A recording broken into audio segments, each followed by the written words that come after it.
We are coming to you live via YouTube streaming, via Facebook streaming, and also via Skype online. Each one of you is welcome to this live streaming. Vigyan Bhairav Tantra. I have been speaking on the methods from Vigyan Bhairav Tantra,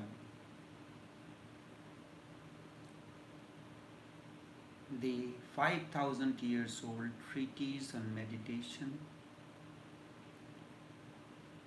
which was given by Shiva to his consort. There are 114 psychocenters in the body. One is below and one is beyond, so there remains 112. Out of that, 4 are also important,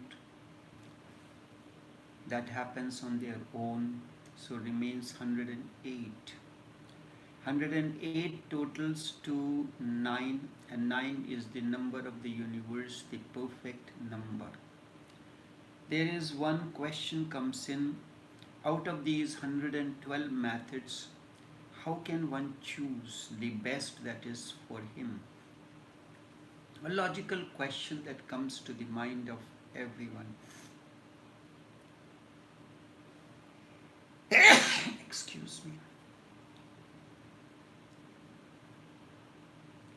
There are 2 basic paths. One is the path of will, which is yoga and tantra. The other is path of surrender. These 112 methods are on the path of will. On the path of surrender, surrender itself is a method. You have to go through the technique of surrendering. Always remember this. These 112 methods of Vigyan Bhairav Tantra are on the path of will. And when you say, can one attain through surrender? Yes, surrender itself is a method. These methods, 112 methods, are non-surrendering, because a method means it depends on you. You can do something, a technique is there, you do it. On the path of surrender, you are no more. So you cannot do anything. You have done the ultimate, the last, you have surrendered. On the path of surrender, surrender is the only method. All these 112 methods require a certain will. They require something to be done by you. In doing these methods, you manipulate your energy, you balance it, you create a center in your chaos. When there is, the water is whirling, even Rumi's method of whirling is a word that keeps on moving in a circular motion, and in that state you have to discover your unmoving center. You have to create a center in your chaos. There is disturbance, there is problems around you. You have to do something to discover your center. You do something. Your effort is significant, basic, and required. And on the path of surrender, only one thing is required. You surrender, and your surrender has to be total. You will go deep. I will take you deep into these 112 methods. So it is good to say something about surrender because it has no method. In these 112 methods, there is nothing about surrender. Why has Shiva not talked about surrender? Because nothing can be said. Bhairavi is the feminine name for who is trying to go beyond the body realm. It is Bhairavi or Devi who has reached Shiva, not through any method. She asks questions, and these questions she asks, what is thy reality? What is this wonderful universe?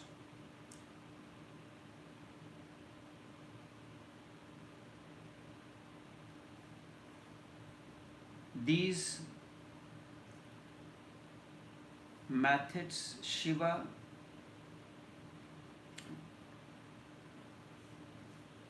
Devi herself has not said anything about surrender because nothing can be said.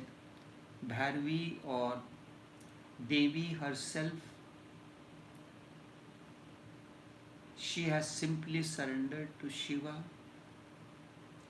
So it must be noted, she is asking these questions not for herself, but for the entire humanity. She has allowed Shiva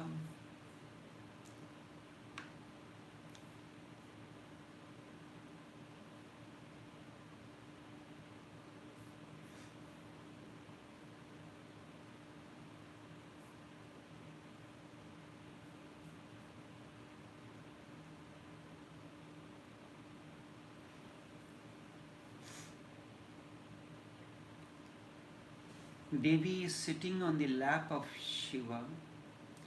She is already in his lap.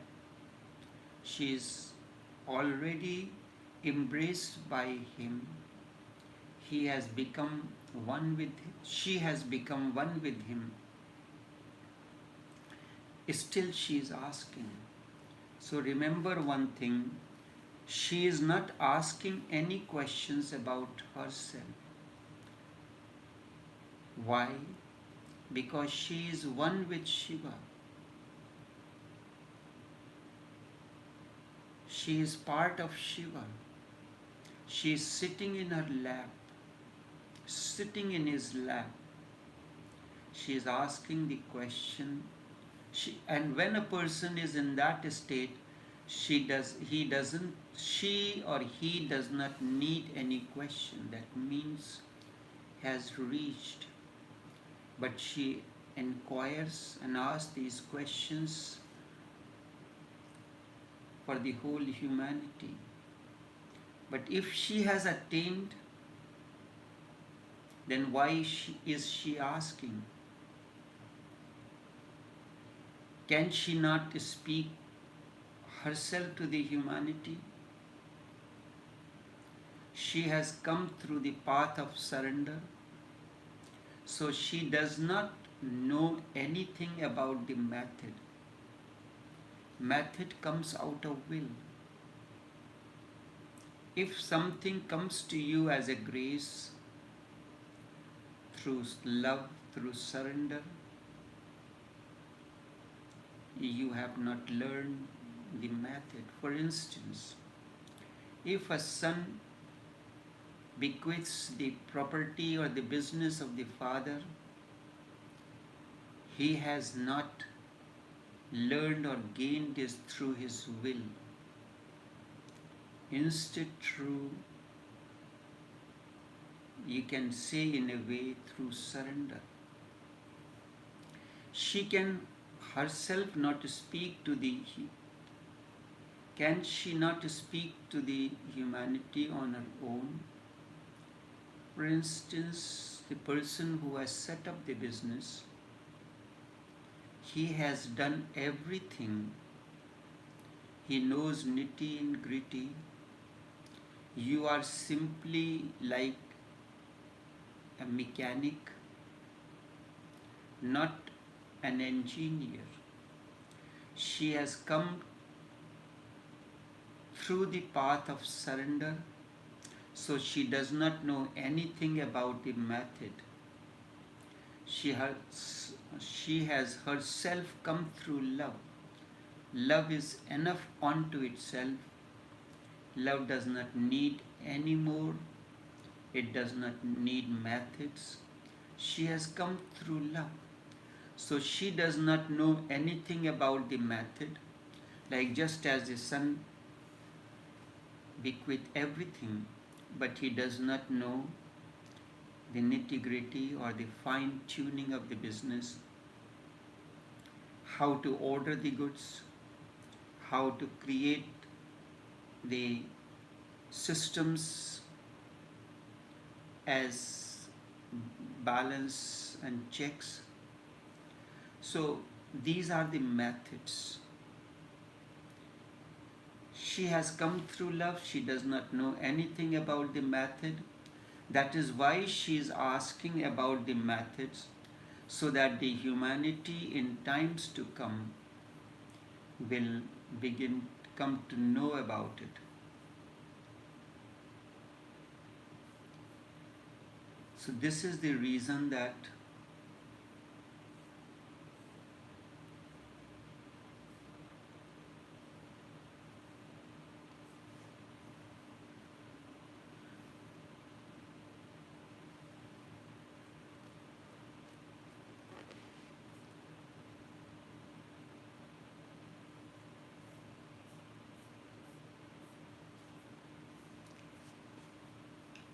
this is one of the most important thing when it comes to the question, are these techniques are part of will?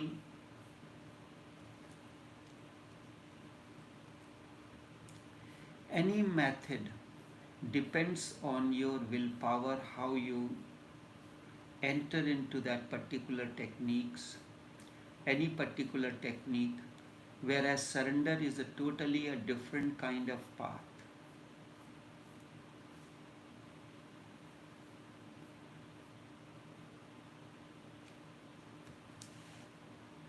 Because she has herself gone through the method of love through surrender, so she does not know about the technique. She has to learn these on her own, but she inquires from Shiva, just as your son can act as an assistant to you, and he learns the fine tuning of the business. So Devi is asking this on behalf of the humanity, and Shiva relates 112 methods. He also will not talk about surrender, because surrender is not a method really. You surrender only when every method has become futile. When you cannot reach by any method, you have tried your best, you have knocked every door and no door opens, and you have passed through all the routes and no route reaches. You have done whatsoever you can.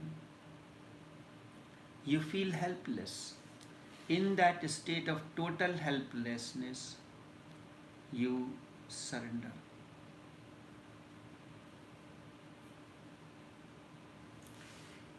But what is surrender and how does it work?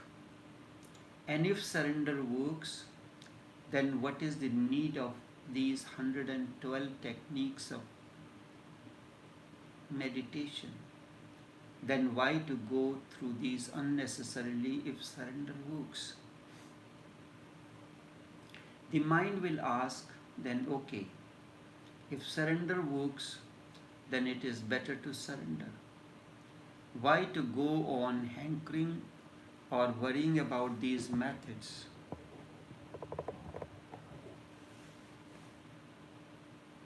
And who knows whether which particular method will suit you, and it may take lives to find out of these 112 methods. So it is better to surrender, but it is difficult. Surrender is one of the most difficult things in the world. Methods are not difficult, they are easy. You can train yourself, but for surrender you cannot train yourself, nor training is required for surrender. You cannot ask even how to surrender. The very question of asking how to surrender is absurd. How can you ask to surrender? Can you ask how to love? It is natural and spontaneous. Either there is love or there is none. But you cannot ask how to love. And if someone tells you and teaches you how to love, remember you will never be capable of love. Once a technique is given to you for love, you will cling to that technique. That is the reason that these movie actors, they cannot love.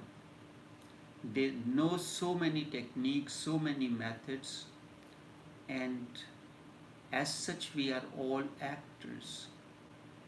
Once you know the trick how to love, then love will not blossom. Because how can you create a deception, a false face? And with deception, you are out of it, not involved, you are protected. Love is being totally open, vulnerable. Love is dangerous. It is insecure. You become insecure. You cannot ask how to love. We cannot ask how to surrender. It happens in certain stages, certain state. Love happens, surrender happens. Love and surrender are deeply one. But what it is, and if we cannot know how to surrender, at least we can know how we are maintaining ourselves from how we are maintaining ourselves from surrendering, how we are preventing ourselves from surrendering. That can be known and may be helpful. How is that you have not surrendered yet? What is your technique that has stopped you from surrendering?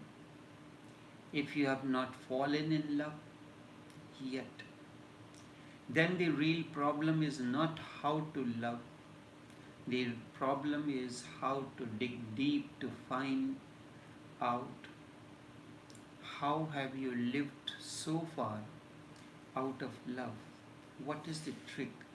What is the technique? What is your structure? Your defense structure that has made you to live without love. That can be understood, and it should be understood. The first thing is that we live with ego. In ego, centered in ego, Just as when you are whirling, you are spinning, but you have to discover the unmoving center within you. When you are caught in the river water, which is a particular spot where water is moving in circles, whirling. In Hindi, this is known as bhavar. You can keep on moving in circle, but you will not be able to come out of that unless you know the unmoving center. Deep down the water, there is an unmoving center. If you take a dive, you reach to that center, swim from there, you will come out of that eddy or that problem. In the same way, you have to discover the center amidst the chaos. But we live with ego. I am not without knowing who I am. I will go on announcing I am.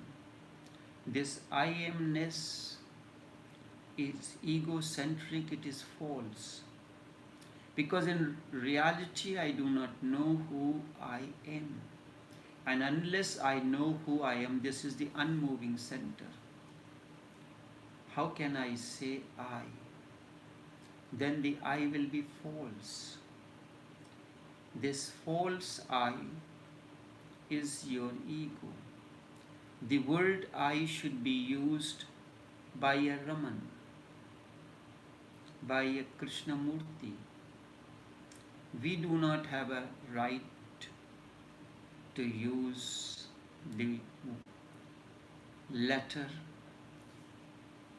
which is a word as well, and world too. In your case, it relates to ego, the false center. In case of a Raman, I refers to the center that he has discovered deep within amidst the chaos of life. Krishnamurti has discovered, Osho has discovered, Ramakrishna has discovered, Vivekananda, Buddha.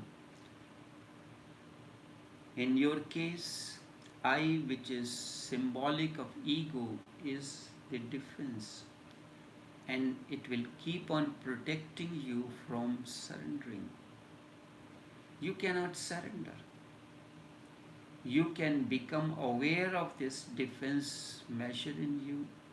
If you have become aware of it, then it dissolves.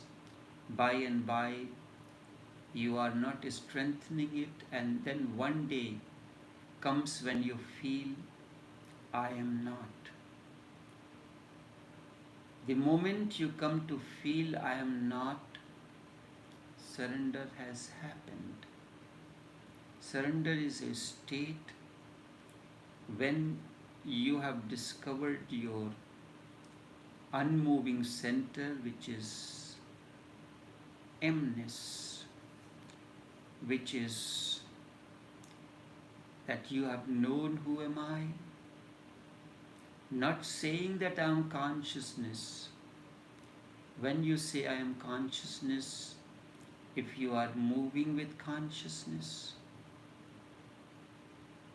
someone insults you, ego comes to the surface. If you are not, can you insult a wall? Because wall is matter and it does not know, it does not have an ego. The moment you feel I am not, surrender happens. So try to find out whether you are Really, is there any center in you that you can call as I? Go deep down within yourself. Go on trying to find out where is this I, where is the abode of ego. Rinzai went to his master and said, "Give me freedom." The master said, "Bring yourself. If you are, I'll make you free. But if you are not, how can I make you free? You are already free, and freedom," the master said, "is not your freedom really. Really, freedom is from you. So go and find out where is this I, where you are, then come to me." This is meditation. Find out where is you,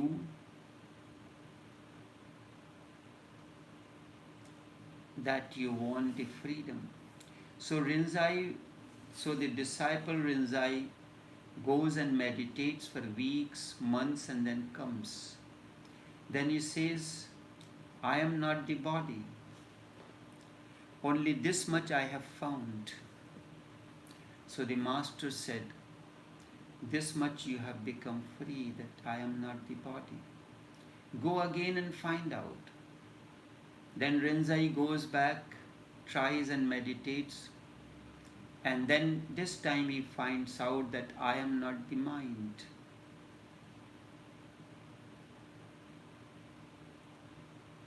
When you are not the mind, you can observe the thoughts floating in the mind. You are not connected. Thoughts are floating on the inner sky, just like the clouds floating, but you are not thoughts. Which Shankar says, "Mano buddhi ahankar chittani naham." I am neither the mind, nor intellect, nor the ego sense, nor the storehouse of the memory. Then who are you? Chidananda Rupa Shivoham Shivoham. I am the eternal unborn. Bliss is my nature. That is the meaning of Shiva. Bliss incarnate. So he said that there I am observer of the thoughts, because I can observe my thought. So the observer is different from the observed. I am not the mind. He comes and says, "I am not the mind." So the master said, "You are now liberated three-fourth. Three-fourth. Now go again and find out who you are." So he was thinking. Rinzai was thinking, "I am not the mind.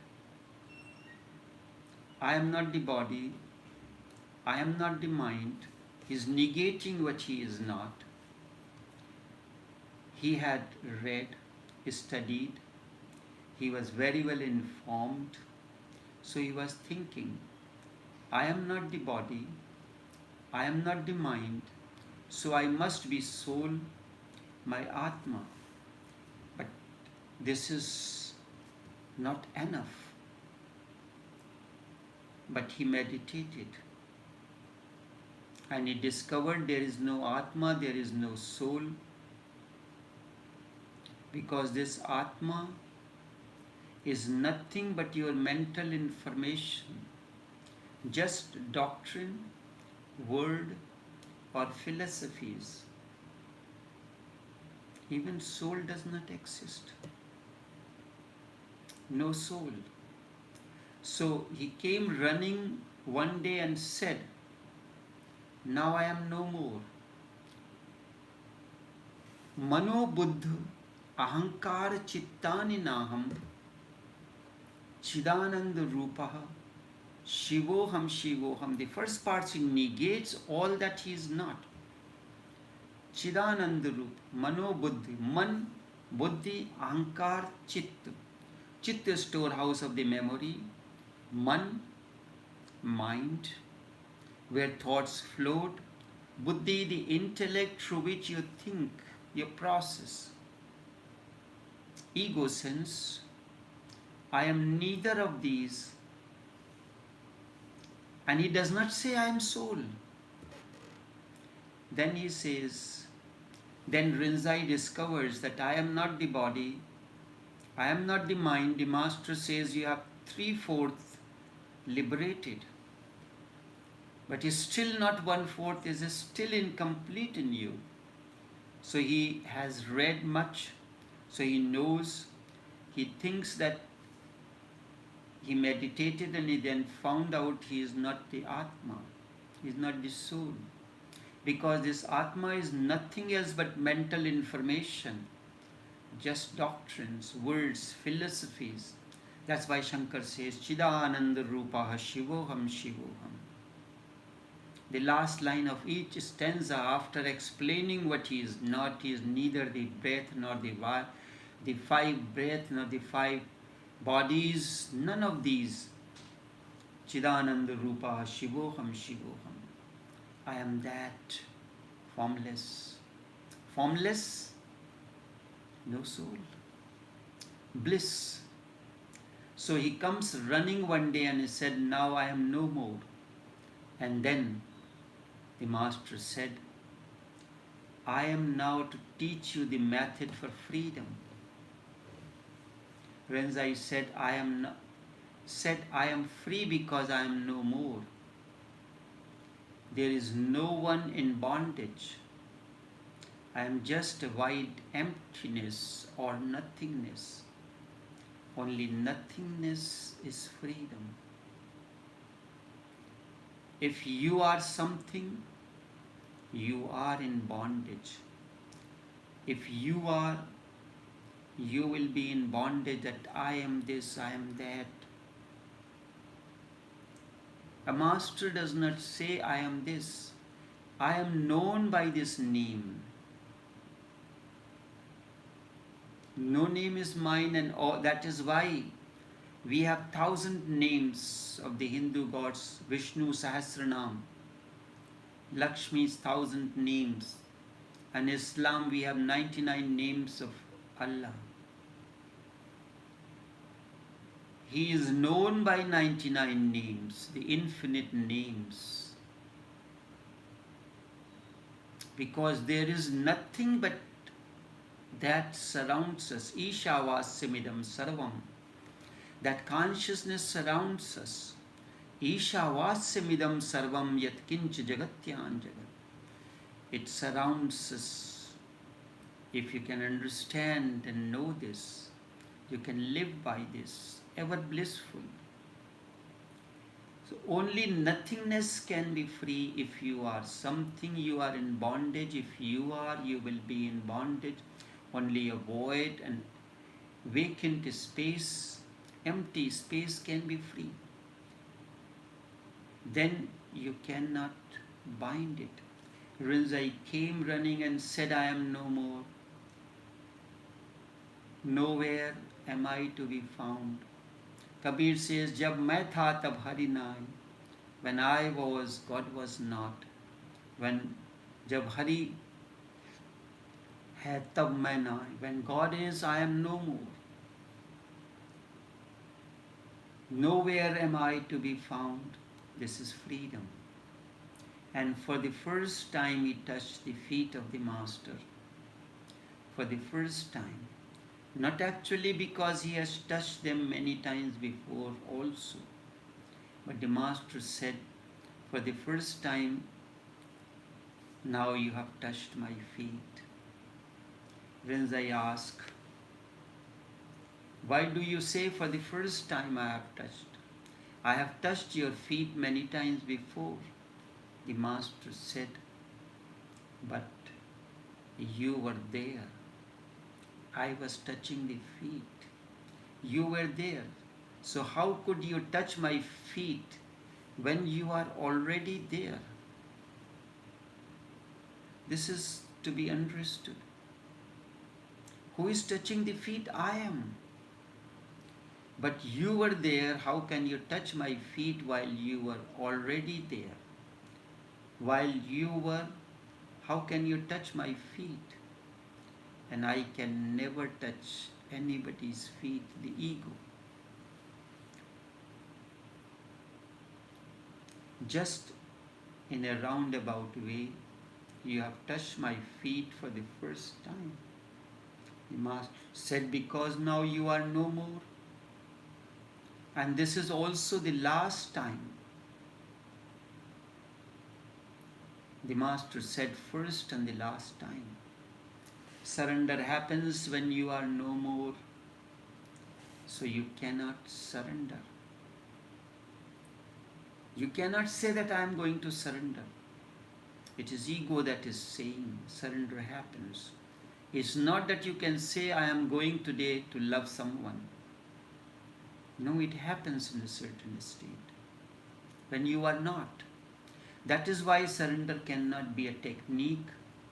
Love is not a technique. You cannot surrender. Your very presence is the hindrance in surrendering in love. When you are not, surrender is.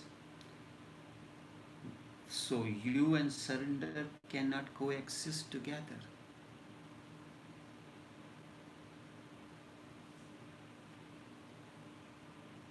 There is no coexistence between you and the surrender. Either you are or surrender is.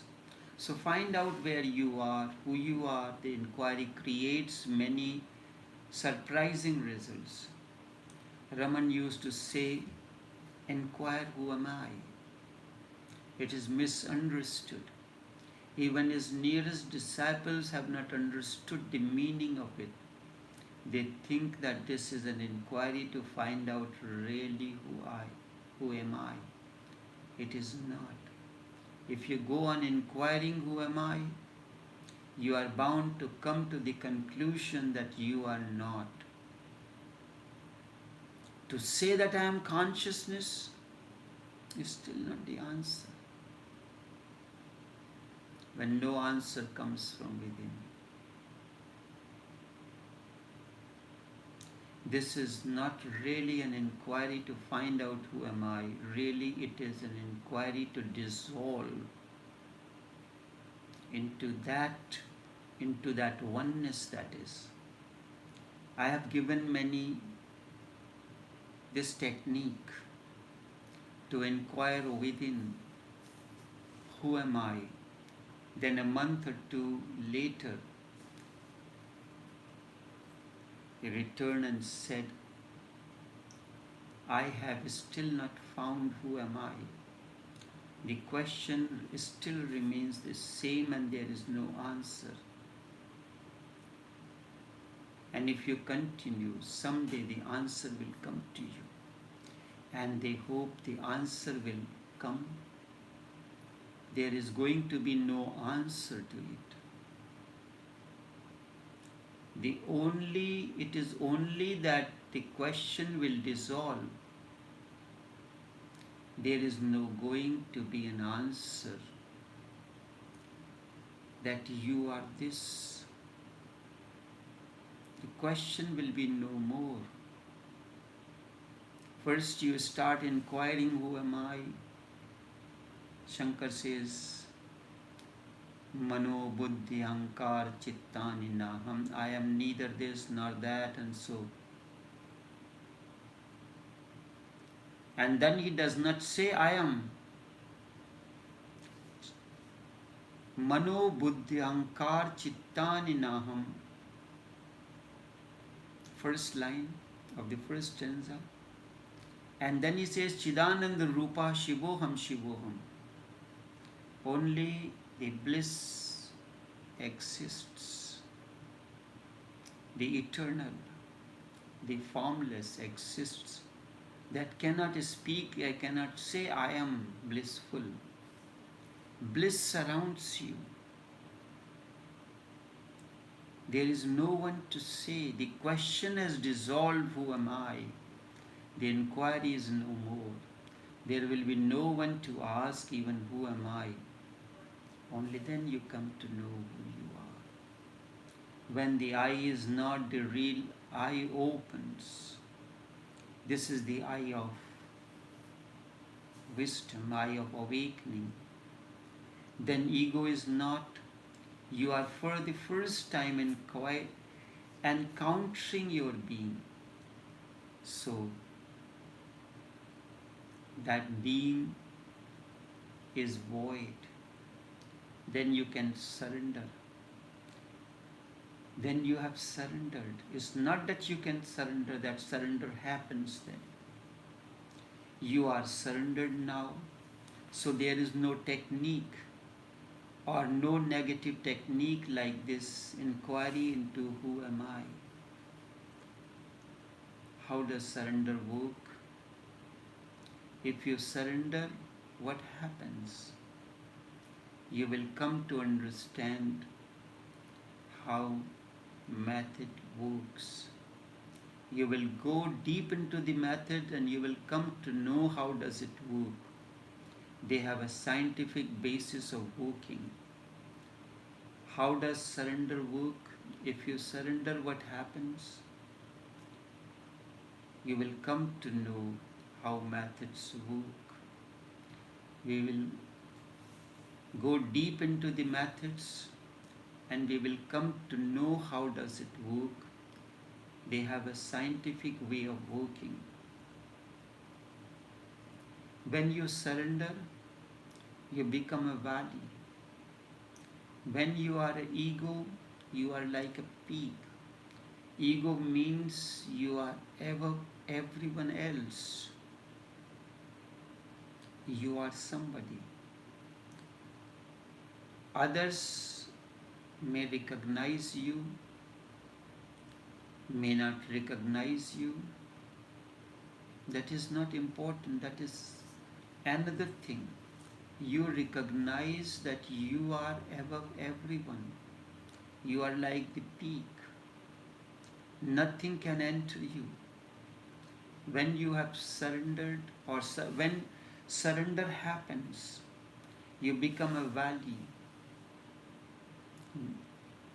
One becomes a depth, no height. Then the whole existence begins to pour into him from every side. Just a vacuum, just a depth, an abyss, bottomless. The entire universe begins to pour itself from everywhere. You can say God runs from everywhere to him, enters him from every pore, fills him totally. You take a bucket of water, you make a fist of your hand and dip into it. Suddenly you pull out, there will be a hole, and within a few seconds the hole fills.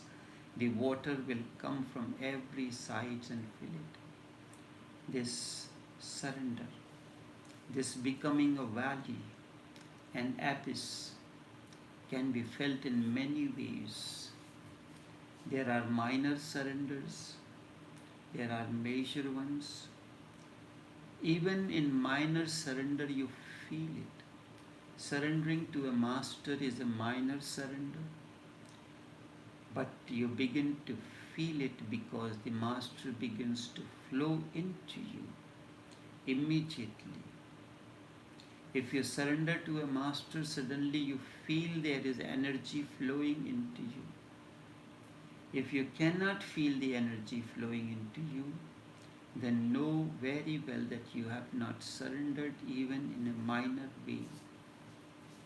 Energy begins to flow through you.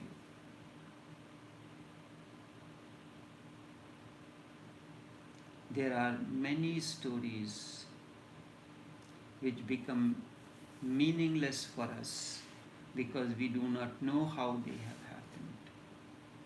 happened.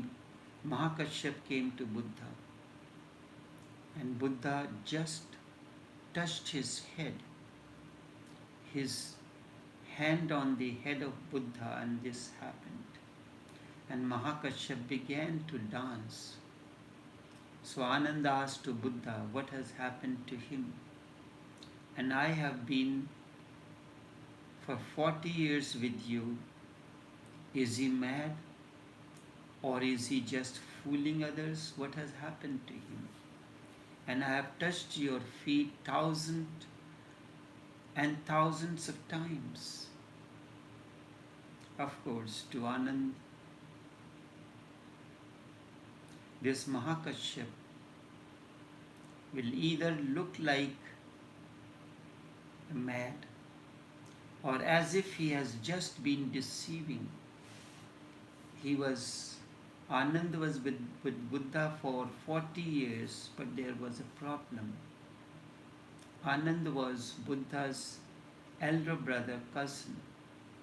Buddha's elder brother, and that was the problem. That I am the son, that is why I am the son of the owner of this business. You cannot learn. To learn, you have to be like a student. The business, being a trainee, is a different thing. At home, you can be my son, but in the business place, you are a trainee. Buddha's elder brother, and that was the problem. When Anand came to Buddha 40 years ago, he said to Buddha, I am your elder brother.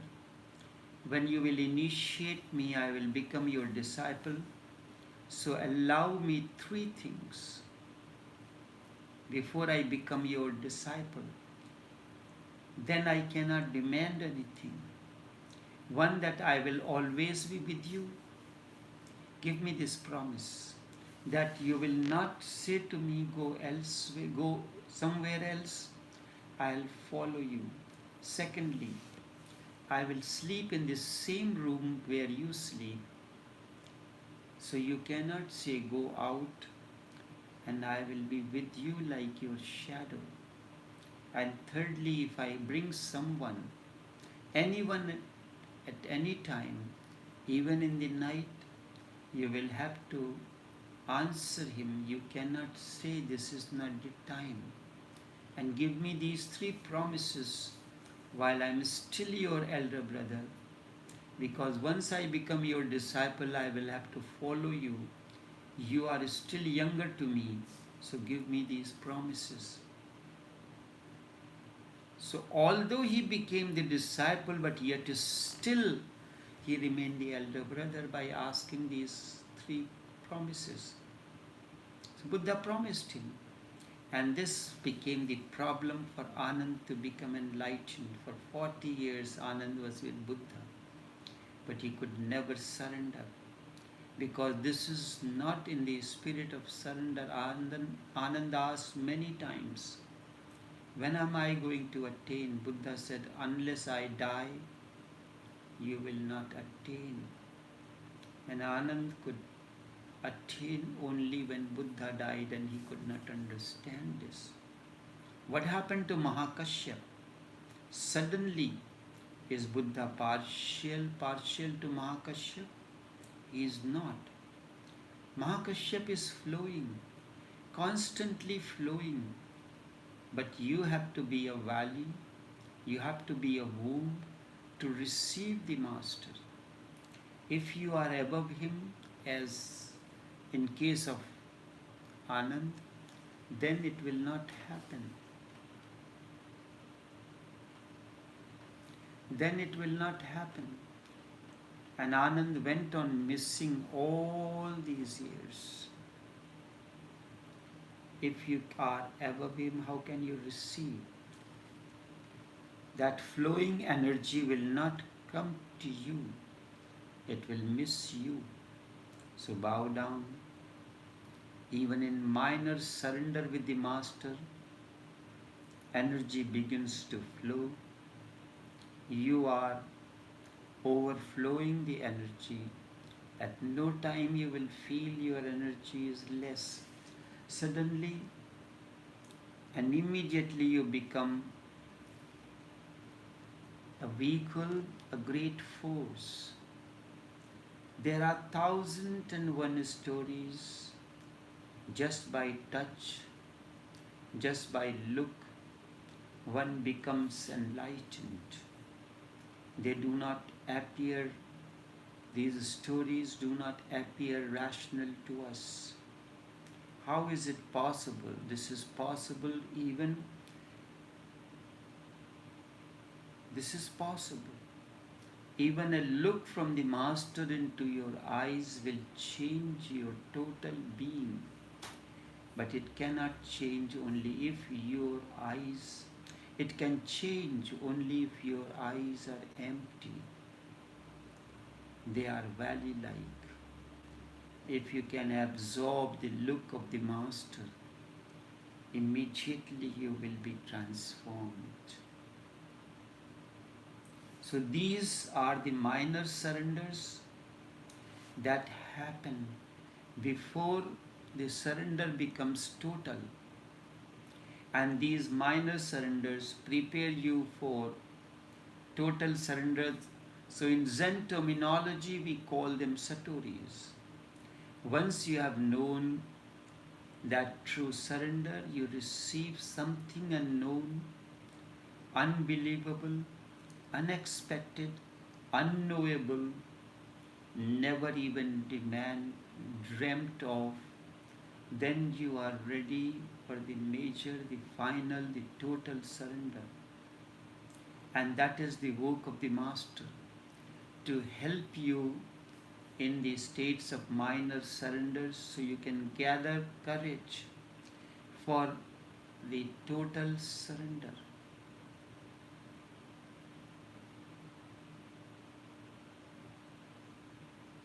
So we continue this, how to get to know that a particular, what are the exact indications to know that a particular technique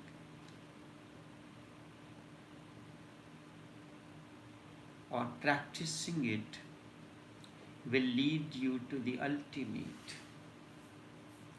There are certain indications which I will take in tomorrow's session. Until we meet again, take care and do have a pleasant day.